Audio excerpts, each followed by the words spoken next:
harus bersinar di awal kalau memang kita ingin bersinar di akhir, artinya ingin sampai kepada maqam ma'rifatullah. Bagaimana caranya? Caranya adalah dengan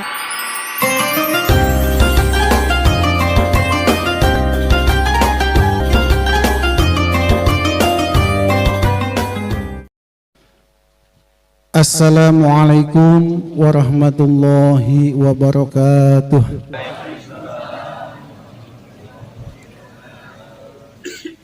Bismillahirrahmanirrahim. Alhamdulillahi rabbil alamin. Assalatu wassalamu alaika ya sayyidi ya Rasulullah. Allahumma dina bi barakati mu'jizati Nabiullah Muhammad sallallahu alaihi wasallam. Nabiullah Khadir alaihi Sultanul Auliya Sayyidina Syekh Abdul Qadir Al-Jani Syekh Bahuddin An-Naqsabandi. Wa bi barakati karimati susan yang Sunan Kalijaga. Wa bi barakati karimati susan Aba Guris kumpul wa bi barakati karimati Syekh Nur Hidayatullah. Wa ila susan jasad wal batin ya Muhammad. Bi barakati umul Quran. Al-Fatihah.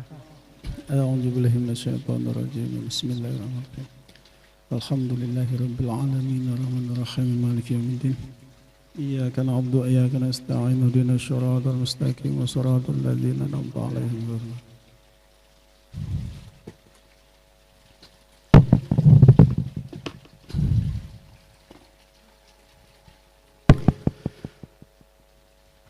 Hikmah ke-26.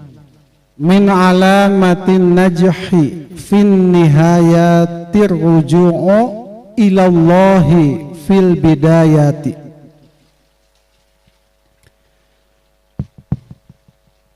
Di antara tanda keberhasilan di akhir adalah kembali kepada Allah di awal.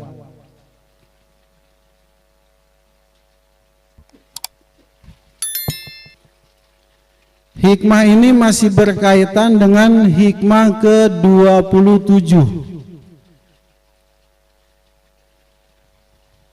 Man asyraqat bidayatihi asyraqat nihayatihi. Siapa yang bersinar di akhir, siapa yang bersinar di awal, maka akan bersinar pula di akhirnya. Dua hikmah ini masih berkaitan dengan hikmah ke-25 minggu kemarin yang telah kita kaji.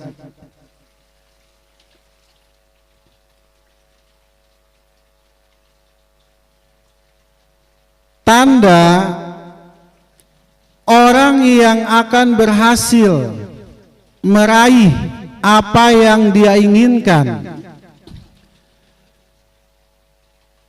adalah kembali kepada Allah di awal. Artinya bahwa siapapun seorang salik,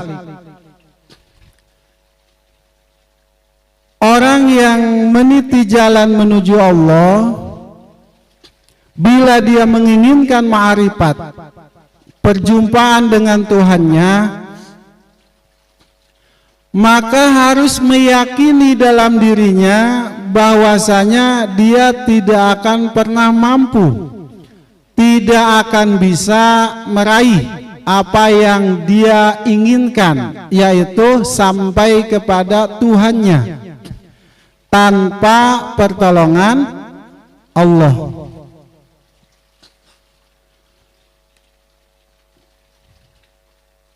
Man asyraqat bidayatuhu asyraqat nihayatuhu. Kalau kita ingin bersinar, artinya ingin sampai kepada maqam ma'rifatullah, maka harus bersinar dulu di awalnya. Artinya kalau kita gabungkan hikmah 26 dan 27 ini, di hikmah 26 Imam Ahmad Ibnu Athaillah As-Sakandari mengajarkan kepada para salik, orang-orang yang sedang berjalan menuju Allah, cara supaya dia sampai kepada Tuhannya, supaya dia berhasil sampai kepada maqam ma'rifatullah.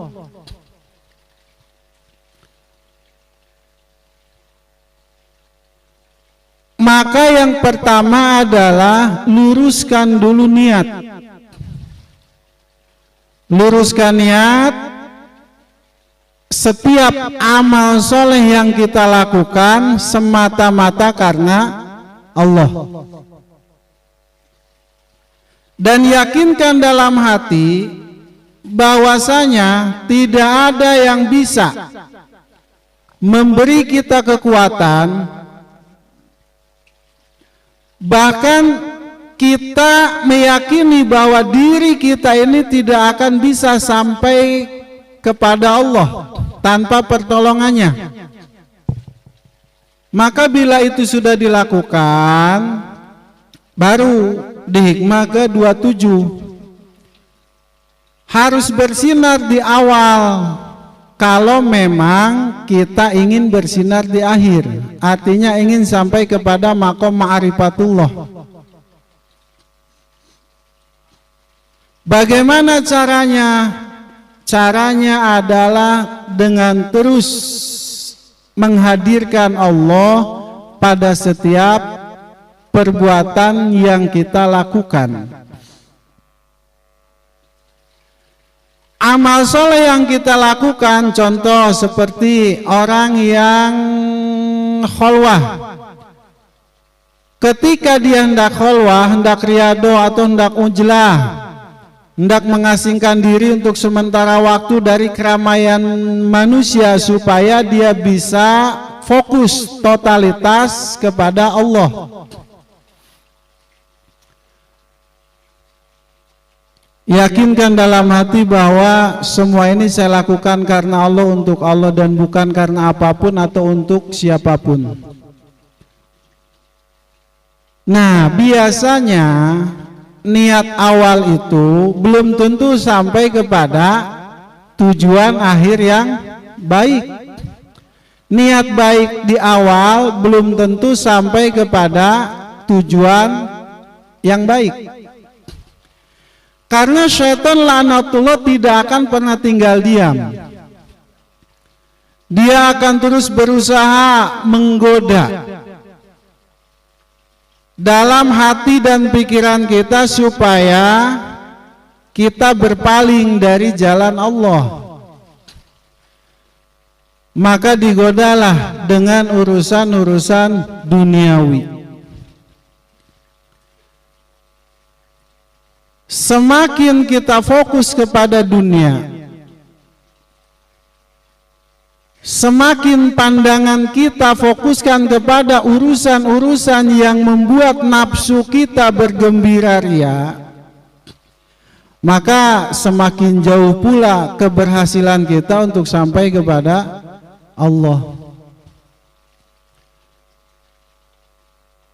Makanya dalam perjalanan menuju Allah, seorang salik itu harus selalu merasakan beratnya menghadapi nafsunya sendiri, sehingga dia meyakini bahwa tidak ada musuh yang paling berat kecuali nafsu yang ada dalam dirinya. Saat diuji oleh Allah susah, nafsu itu agak repot menggoda kita untuk menjadi sombong. Di saat susah itu sulit, tapi ketika Allah berikan ujian yang kita anggap baik, seperti mempunyai jabatan, memiliki harta berlimpah, mempunyai relasi-relasi yang berpengaruh, maka kesombongan itu akan mulai muncul. Awal nama kenal lajeng RT doang, masih daek sopan santun, nyapa kata tangga, atuh enggeus ulina jeung gubernur mah lain carita. Potensi sombong itu akan lebih besar kepada orang-orang yang Allah uji dengan ujian hasanah.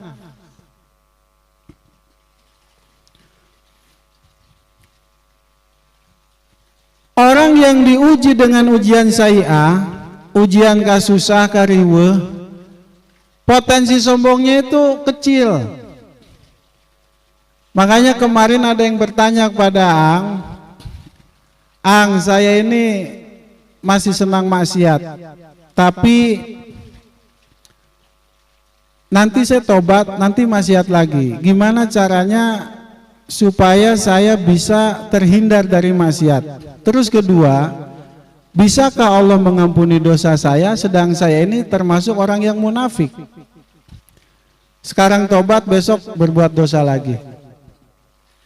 Maka Ang jawab, orang yang melakukan dosa setiap hari, tapi pada setiap hari itu juga dia bertobat, pada setiap hari itu juga dia menyesali perbuatan dosanya.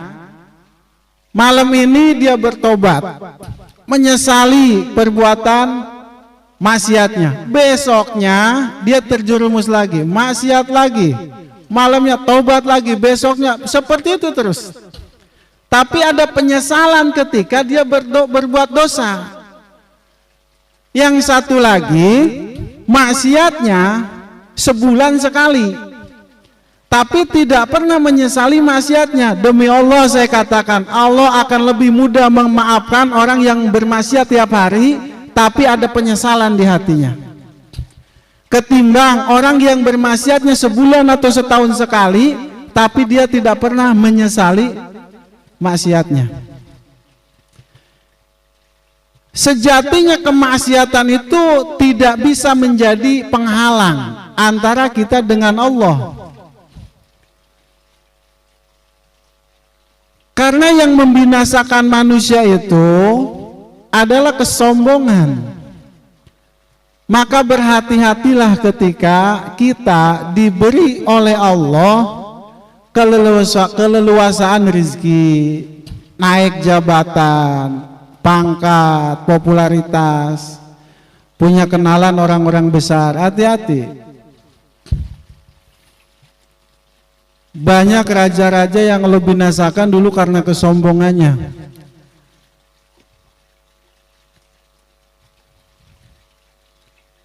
Iblis itu Allah binasakan karena kesombongannya. Jadi orang yang bermaksiat tiap hari sedangkan dia menyesali perbuatannya dan bertobat, kemudian dia terjerumus lagi, orang ini lambat laun pasti Allah beri hidayah, Allah beri taufik sehingga dia bisa keluar dari kemaksiatannya. Walaupun sulit, terus berusaha. Karena lingkungan yang selalu mendorong kita untuk berbuat dosa, teman. Yang terpenting adalah terus berusaha. Jangan sampai kita bangga dengan kemaksiatan yang kita lakukan. Nah, ini dalam perjalanannya kan seperti itu. Walaupun niatnya sudah bagus nih niatnya, asyraqat bidayatihi, sudah bercahaya di awalnya, tapi belum tentu dia akan bersinar di akhirnya. Lantas bagaimana cara supaya dari awal, pertengahan sampai akhir kita berhasil? Ya, dengan guru. Maka inilah pentingnya seorang guru yang mampu membimbing rohani kita untuk bisa mengenal Allah. Nah, ini untuk para salik. Dan sebenarnya mah hikmah ini lebih ditunjukkan kepada salik, orang-orang yang sedang meniti jalan menuju Allah. Tapi untuk kita pun, orang biasa atau orang awam, awamul muslimin, abid yang sedang berusaha hijrah, berusaha menjadi pribadi yang lebih baik, Maka niatkan saya hijrah semata-mata karena Allah. Jadi jangan sampai kita hijrah untuk supaya hati dan pikiran kita menjadi tenang. Ini bahaya.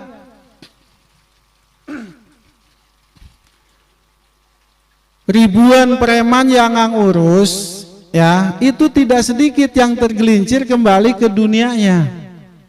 Kenapa? Karena niatnya yang keliru, niatnya yang salah.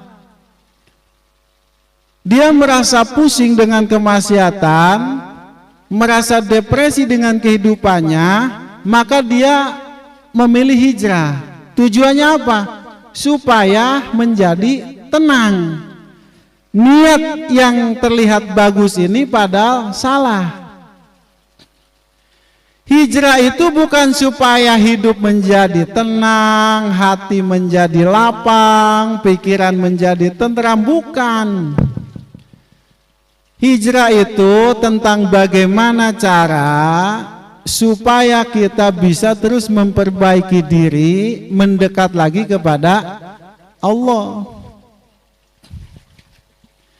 Jadi kalau hijrah kita tujuannya supaya tenang, supaya tentram, supaya damai, ini bahaya. Ketika kita hijrah, nanti diuji dengan teman-teman di majelis. Aya baik kan nu ngeselkeun mah, betul? Aya bae nu ngajengkelkeun mah, sakitu teh baturan di majelis. Saguru saelmu tapi sok aya bae isengna, padahal cek kolot baheula saguru saelmu ulah ngahutang.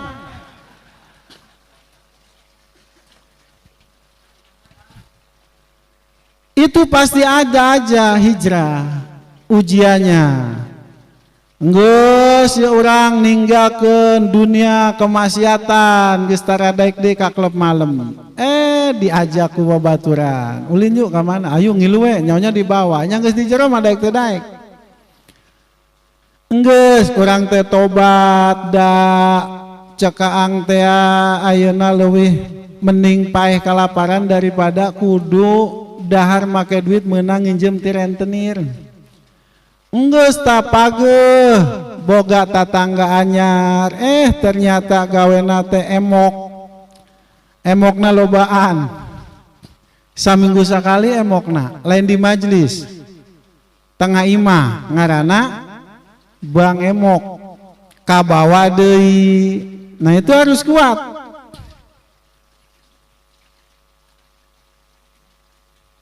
Nah untuk sampai kepada kesempurnaan hijrah, maka diperlukan niat yang lurus, tulus, semata-mata ingin menjadi pribadi yang lebih baik di hadapan Allah. Sudah itu aja.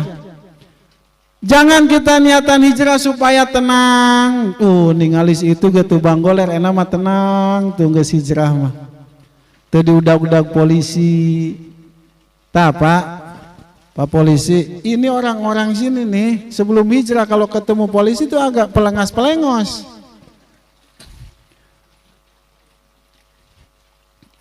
Apa itu pelengas-pelengos? Ayeuna mah alhamdulillah daek nyuguhan kopi. Eta Pak polisi nu nyuguhan kopi itu tadi eta mantan buronan polisi kabeh tah. Ayeuna alhamdulillah hijrah. Nah ini banyak orang yang hijrah tujuannya supaya tenang, supaya tenteram, supaya loba babaturan. Nah ini bahaya. Jadi sekali lagi tujuan hijrah kita murni semata-mata ingin menjadi pribadi yang lebih baik di sisi Allah. Sebab naon? Sebab hijrah teh ya ujianna gede.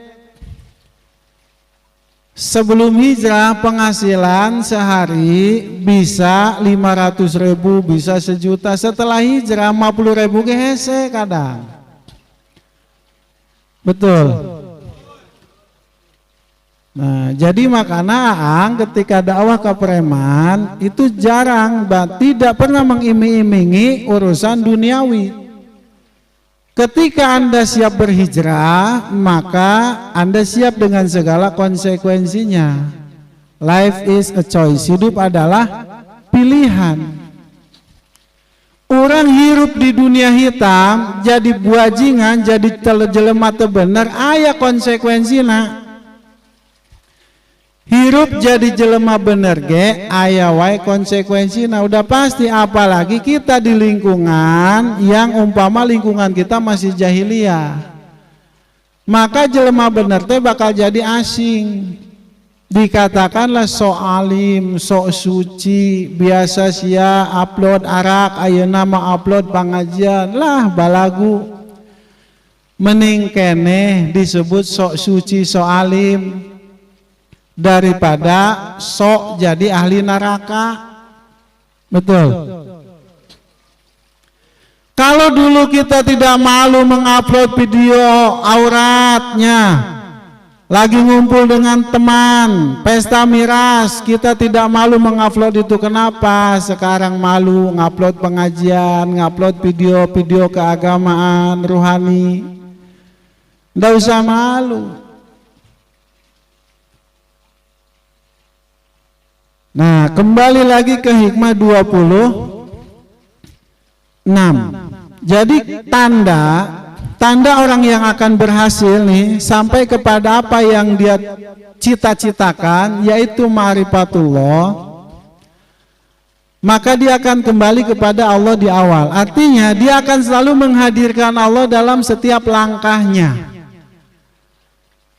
Kalau dari awal saja dia sudah menghadirkan Allah pada setiap langkahnya, maka insya Allah di pertengahan sampai akhir dia akan selalu bersama Allah. Apa yang dimaksud menghadirkan Allah dalam setiap langkah? Pan Allah terlebih deket tibatan urat nadi urang. Makna menghadirkan Allah dalam setiap langkah adalah meyakini apa yang kita lakukan sekarang, pengajian ini semata-mata karunia dari Allah. Ketika kita sholat, kita yakini ini karunia dari Allah. Ketika kita berbuat baik, kita yakini ini adalah karunia dari Allah. Ketika Allah beri kita keistimewaan, hadza min fadli rabbi. Itu jadi semuanya kita yakini adalah pertolongan dari Allah. Kalau kita tidak menghadirkan Allah dalam setiap langkah kita, maka setan akan datang membisikkan ke dalam dada kita bahwa kita bisa sholat, bisa ibadah, bisa berbuat baik terhadap sesama itu murni karena diri kita, karena keinginan kita, karena kemauan kita.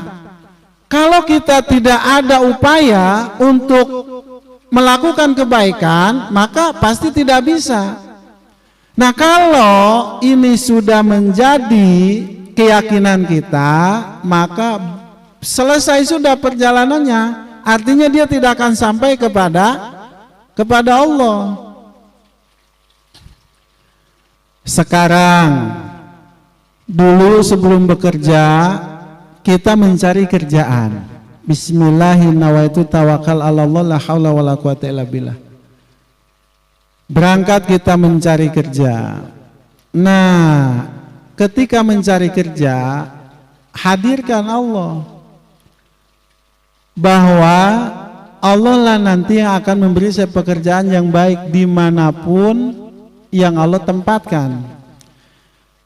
Setelah berhasil mendapat pekerjaan, apapun itu, mau jadi karyawan, mau jadi tentara, mau jadi polisi, mau jadi apapun itu, pengusaha, pedagang,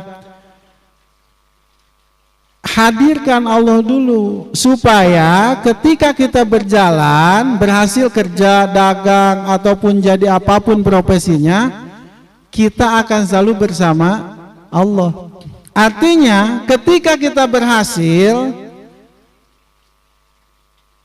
kita tidak akan menjadi sombong. Kenapa? Karena kita sadar bahwa ini adalah karunia dari Allah.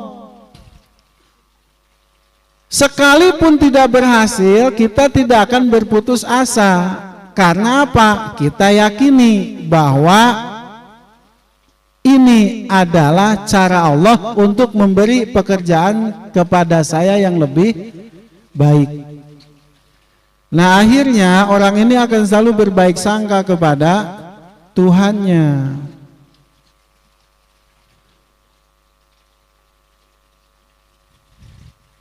Nah, ini ngomong-ngomong hijrah, Bapak Ibu yang dimuliakan Allah. Kebetulan ya, hikmah ini tanpa diduga ternyata nyambung Bang Warbek. Nyambung dengan buku yang Ang pegang. Ini adalah buku 101 Kalam Cinta Aang Oki Firdaus. Kumpulan nasihat bijak untuk para penghijrah. Jadi untuk kalian yang belajar meniti jalan menuju Allah, yang sedang hijrah, ingin menjadi pribadi yang lebih baik di sisi Allah, nah ini nanti silakan dibaca. Buku ini belum dicetak semuanya. Ini buku baru keluar. Kita baru cetak berapa? 3 ya Bang Warbek? 3. Ini baru sampel. Buku ini isinya adalah kalam-kalam Aang Oki Firdaus yang kemudian diambil, dirangkum dan dibukukan oleh Bang Warbek. Sebenarnya kalau mau dari dulu itu ada jamaah yang berinisiatif mencatat, mungkin sudah 7 kitab Bang. Tapi Allah beri kepekaannya ke Bang Warbek di antara jamaah yang lainnya. Maka Masya Allah, qadarullah ya, takdir Allahnya memang buku ini harus keluar sekarang. Ini tidak dari awal. Bang Warbek ikut pengajian sudah berapa tahun? Baru 2 tahunan ya. Ini yang ikut Aang dari dulu yang udah belasan tahun. Tahu catatannya aja, tahu punya tahu enggak itu? Kalah sama yang baru 2 tahun, dia udah bisa bikin buku. Nah ini kemudian, apa namanya? 101 Kalam Cinta Ngoki Firdaus.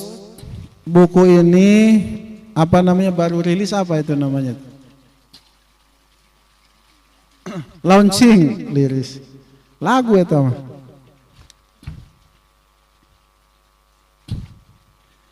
Sang inspirator Aang Oki Firdaus. Ini awalnya bukan sang inspirator, Pak. Tadinya itu tulisannya ulama muda karismatik. Begitu dikirim sama Aang komplain. Bang Warbek, tolong jangan tulis Aang Oki sebagai ulama muda karismatik. Saya tidak mau. Saya dipanggil ustaz, dipanggil kiai saja saya tidak mau, apalagi dipanggil ulama muda karismatik. Sangat tidak layak disandingkan kepada seorang Aang Oki Firdaus. Itu untuk orang-orang yang sudah ma'rifat. Nah terus, ini kebetulan Aang koreksi juga nih. Ini yang video siapa? Bang Salman ya? Bang Salman, Aang lihat di deskripsinya. Saya cek dulu nih, saya lupa kata-katanya.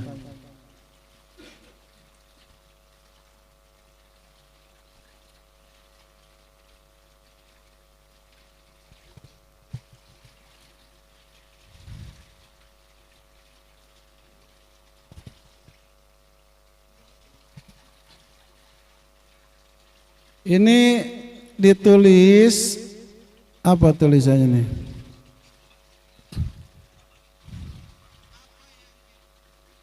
Kajian Kitab Al-Hikam, Hikmah ke-25 Majlis Allah setiap malam Jumat pada Isya Pondok Pesantren Jamiah.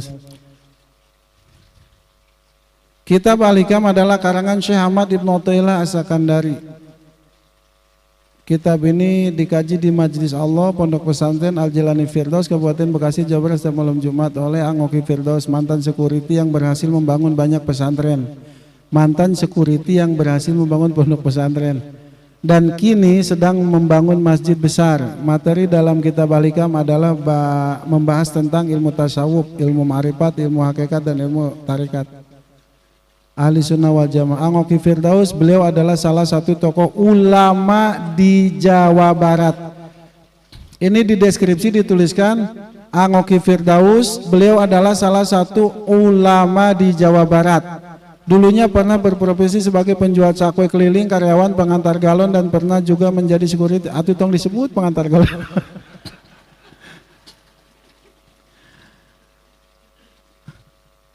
Melalui prosesnya, beliau kini menjadi seorang yang dihormati dengan kematangan. Melalui prosesnya, beliau kini menjadi seorang yang dihormati dengan kematangan pandangan keilmuannya. Menurut sahabat-sahabat terdekatnya, beliau dapat dipastikan telah melalui tahapan-tahapan yang membawanya ke makom ma'rifat. Allahu Akbar. Ini saya minta deskripsi ini tolong dihapus ya. Ang-Oki Firdaus, seorang ulama Jawa Barat, dihapus. Menurut sahabat-sahabat terdekatnya, beliau dapat dipastikan telah melalui tahapan-tahapan yang membawanya ke makom ma'rifat. Waduh, jauh. Ang-Oki Firdaus itu jangankan menjadi ahli ma'rifat, menjadi muridnya orang ma'rifat aja saya belum pantas. Jadi minta tolong kepada editor di YouTube itu, apa namanya, diganti ya, maksudnya jangan ada tulisan ulama apalagi sudah ma'rifat. Nah ini kembali lagi ke sini. Jadi tadinya tulisannya ulama muda karismatik, saya yang ketawa Bib. Saya minta Bang Warbek tolong jangan pakai nama ulama, saya nggak mau. Saya bukan ulama, saya bukan kiai, saya bukan ustadz. Saya orang biasa yang sedang belajar meniti jalan menuju Allah. Terus kenapa Ang? Ini kok jamaahnya banyak kiai habai pada hadir di sini ikut kajian Ang? Gawe we kiai na. Akhirnya diganti jadi sang inspirator.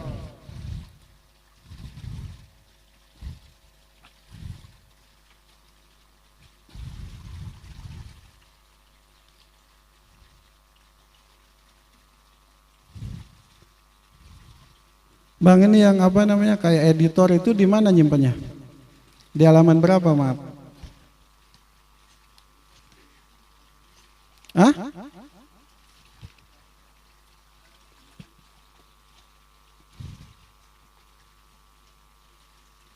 Oh ini 101 kalam cinta Ang-Oki Firdaus, kumpulan nasihat bijak untuk para penghijrah. Inspirator Ang-Oki Firdaus. Penulis M ini apa?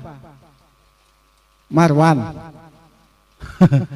Muhammad Warsan Saputra atau Abek. Editor Dr. Andes Haji Ahmad Sayuti Desain sampul Ampel. Ampel ngaranna di buku. Deh, sia sakola lagi henteu pel. Cetakan pertama Januari 2026. Nah ini buku ini insya Allah mau kita cetak untuk tahap awal paling 1000 dulu ya. Kita insya Allah mau cetak 1000 buku. Nanti yang mau silahkan ke Bang Ampel. Ya, yang enggak gratis, bayar.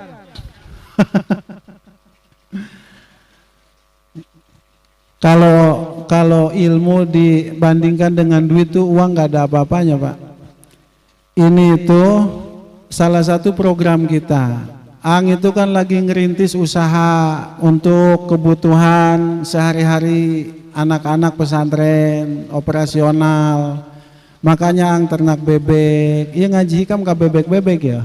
Mual aya di Batur mah.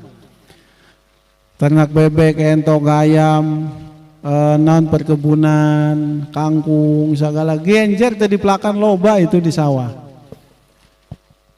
Nah, jadi insya Allah ini kita bandrol dengan harga 48.000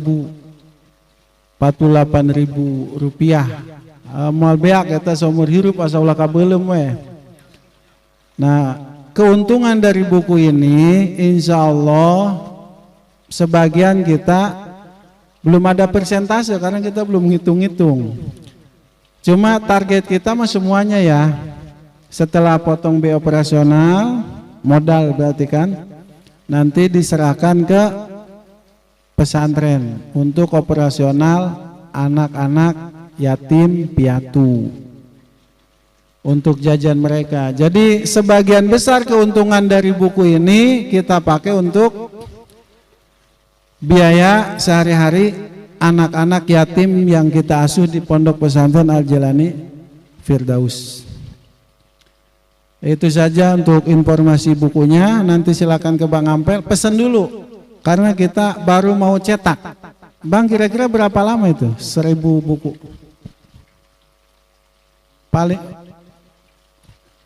Paling lama 2 minggu. Kok lama? Oh ya udah berarti paling lama, paling sebentar 2 hari berarti. Nanti yang mau pesan silakan ke Bang Ampel terus atau enggak ke kantin. Ada yang ditanyakan terkait hikmah ke 2627 ini?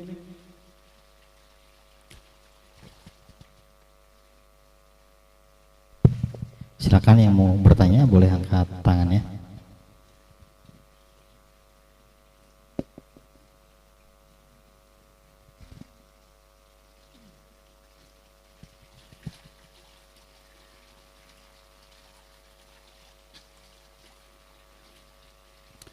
Jadi sekali lagi ke tim editor, nanti tolong jangan pakai nama Ang disematkan dengan ulama. Kiai Ustadz juga nggak boleh lah. Kalaupun yang itu yang ngundang Ang ceramah pengajian tabligh akbar bersama Kiai Ang Oki, nggak usah. Ang Oki Firdaus aja. Ang itu AA. Nah, Mang Abed tukang basidi itu panggilan Ang. Ang Abed. Karena di Subang tuh Ang tuh AA. Jadi Ang itu AA. Nah, kalau di Sumedang mah udah.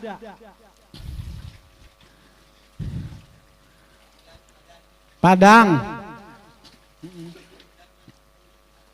Jadi udah Aang itu, kalau Aang itu bahasa Padangnya malah naon sianya. Da. Mana orang Padang? Da, Aang itu artinya apa da? Sia ya lu ya kasar ya. Iya nggak apa-apa sebut lu nggak apa-apa gua mah.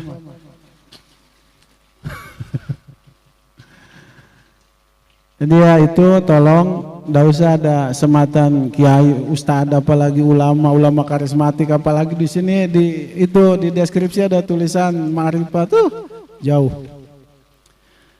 Baik, ada lagi yang mau tanyakan?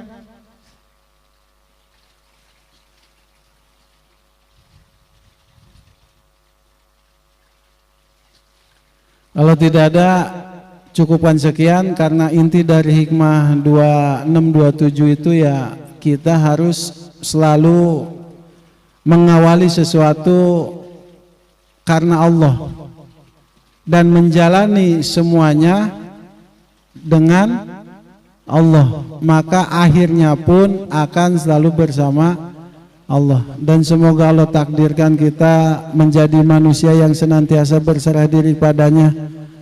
Semoga Allah senantiasa menjaga kita, melindungi kita dari gangguan orang-orang yang zalim. Allahumma salli ala sayyidina Muhammad wa ala ali sayyidina Muhammad wa ashabatu Rasulillah.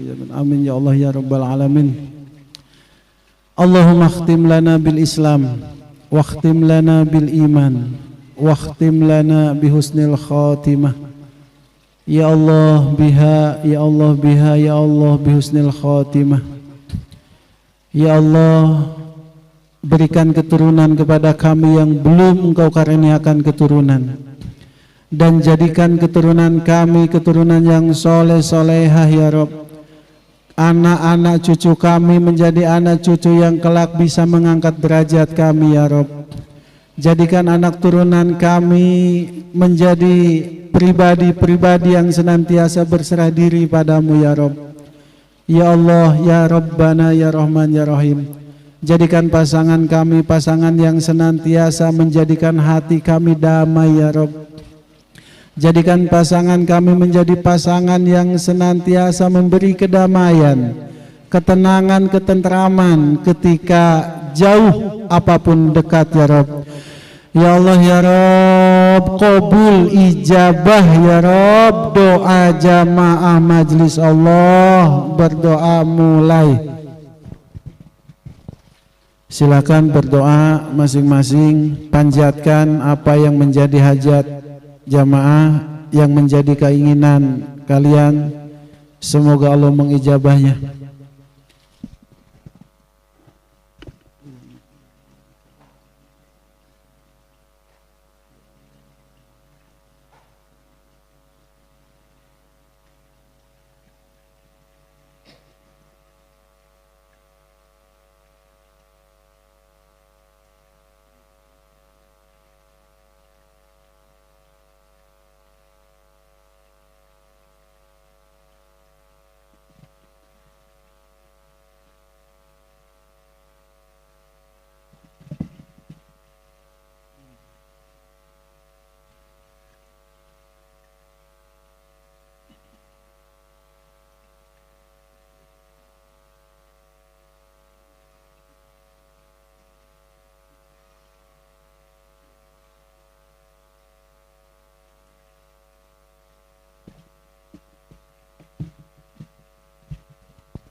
Bibarakati Quran Al-Fatihah.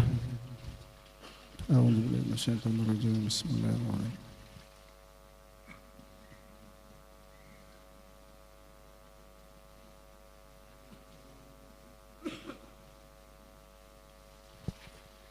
Semoga Allah mengabulkan doa kita semua.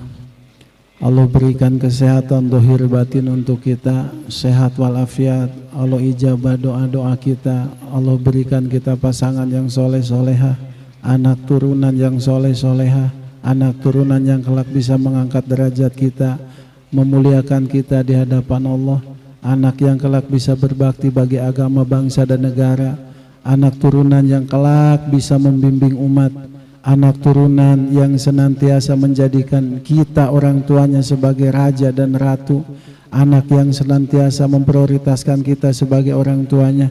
Dan semoga Allah jadikan kita dan keluarga kita semua manusia yang senantiasa dijaga oleh Allah, dijaga dari segala mara bahaya, dijaga dari segala gangguan jin, setan dan manusia-manusia yang zalim. Dan semoga Allah jauhkan kita semua dari mara bahaya. Allah lindungi, Allah selamatkan kita dunia dan akhirat. Allah berikan kesempatan kepada kita untuk melihat surga sebelum kematian tiba kepada kita. Subhanallah, walhamdulillah, wala ilaha illallah, wallahu akbar. Subhanaka Allahumma wa bihamdika asyhadu an la ilaha illa anta astaghfiruka wa atubu ilaik. Wassallallahu ala sayyidina Muhammad. Wassalamualaikum warahmatullahi wabarakatuh.